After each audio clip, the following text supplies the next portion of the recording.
History में भी first chapter complete हो चुका है, लिहाजा आज हम इसके एक्सरसाइजेस की तरफ जाएंगे। इसमें सबसे पहले चूज़ द बेस्ट आंसर दिया हुआ है।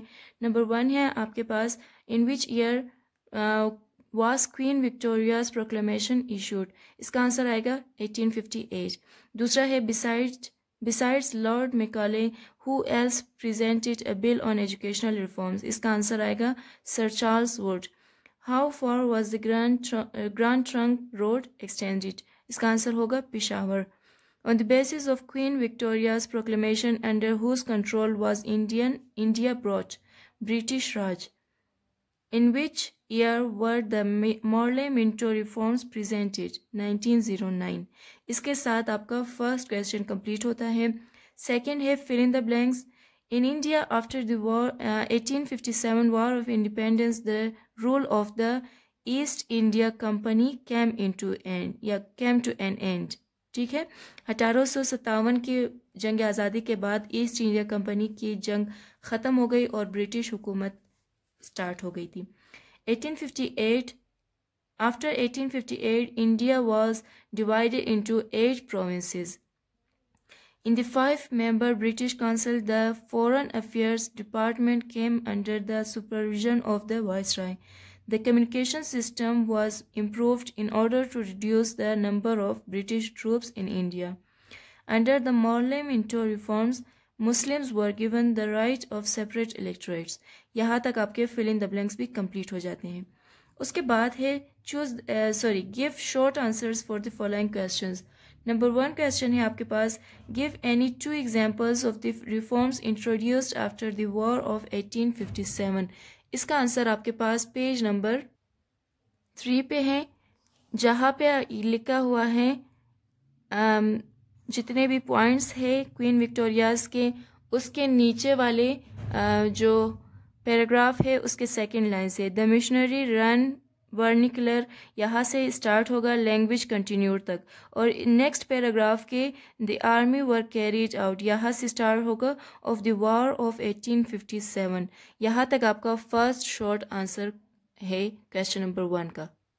क्वेश्चन नंबर 2 है आपके पास, state 2 important points of the Indian Councils Act of 1861। इसका आंसर पेज नंबर 11 पे है, जहाँ पे इंडियन काउंसिल्स एक्ट 1861 लिखा हुआ है। इसके लास्ट 2 पॉइंट्स आपका आंसर होगा।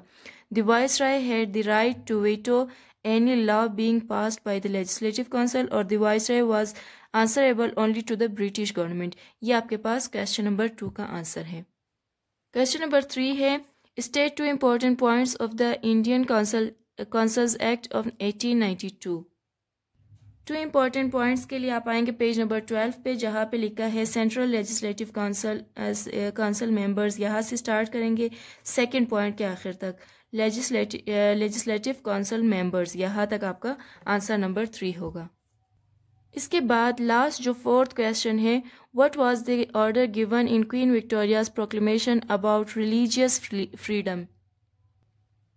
इसका आंसर है पेज नंबर 2 पे, जहाँ पे लास्ट पॉइंट यहाँ पे पेज नंबर 2 का लास्ट पॉइंट है, firmly relying on the truth of Christianity, we disclaim the right and desire to impose our beliefs on any of our subjects। यहाँ से स्टार्ट करेंगे पेज नंबर 3 में, जहाँ पे ये पैराग्राफ ख़त्म हुआ है यहाँ तक कि on pain of our highest displeasure. यहाँ तक आपके पास क्वेश्चन नंबर 4 यानी लास्ट शॉर्ट क्वेश्चन का आंसर होगा।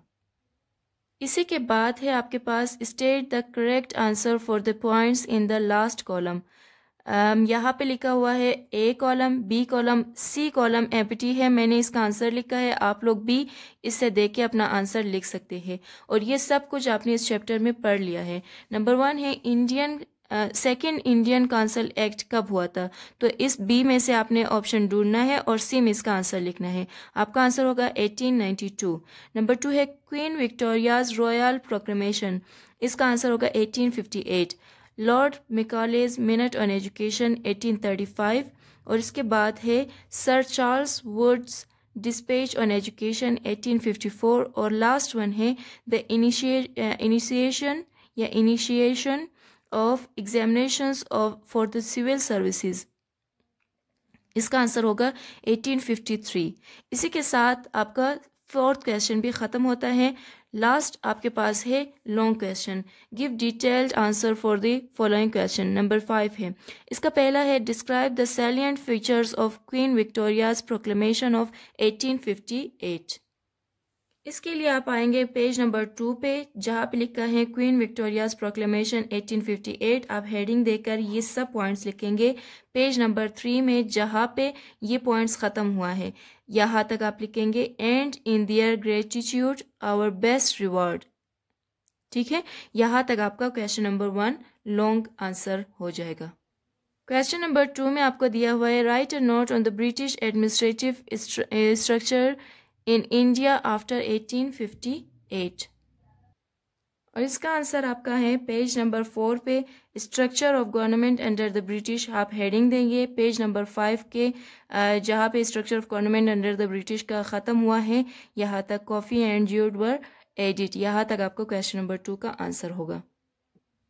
क्वेश्चन नंबर 3 है state Lord Macaulay's educational policy and its reasons. इसका आंसर भी आपके पास क्वेश्चन नंबर पेज नंबर 5 पे है। मैकॉलेज मिनट ऑन एजुकेशन आप हेडिंग देंगे। यहाँ से स्टार्ट करने के बाद आप पेज नंबर 6 पे, जहाँ पे मैकॉले का मिनट ऑन एजुकेशन ख़त्म हुआ है यहाँ तक आप एडमिनिस्ट्रेशन तक इसका आंसर कर लेंगे। क्वेश्चन नंबर 4 है state 3 important points of the 1909 Morley Minto reforms and there effects. इसका आंसर है पेज नंबर 12 पे। आप हेडिंग देंगे मॉर्ले मिंटो रिफॉर्म्स ऑफ 1909। आप यहाँ से नंबर 1 से स्टार्ट करेंगे। Number 3 constituencies of if they wished, यहाँ तक करेंगे। उसके बाद आप हेडिंग देंगे इफेक्ट्स। इफेक्ट्स के बाद आप 10 नहीं लिखेंगे।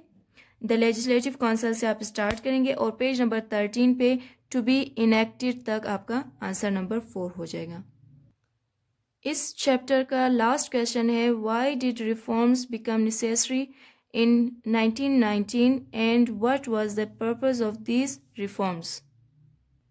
इसका आंसर है पेज नंबर 13 पे। पहले आप यहाँ से स्टार्ट करेंगे द ब्रिटिश इंडियन से, the British Indian government to come. अब यहाँ से स्टार्ट करेंगे, यहाँ तक होगा abroad in Europe and Africa, यहाँ तक आपका हो जाएगा। बाकी आप नहीं करेंगे। फिर सेकेंड पैराग्राफ पे आएंगे व्हेन एडवर्ड मॉन्टेगो रिप्लेस्ड, यहाँ से आप स्टार्ट करेंगे फर्दर रिफॉर्म्स, यहाँ तक आपका हो जाएगा। उसके बाद आपने बाकी छोड़ देना है और उसके बाद आप आएंगे पेज लास्ट 2 लाइन्स की तरफ।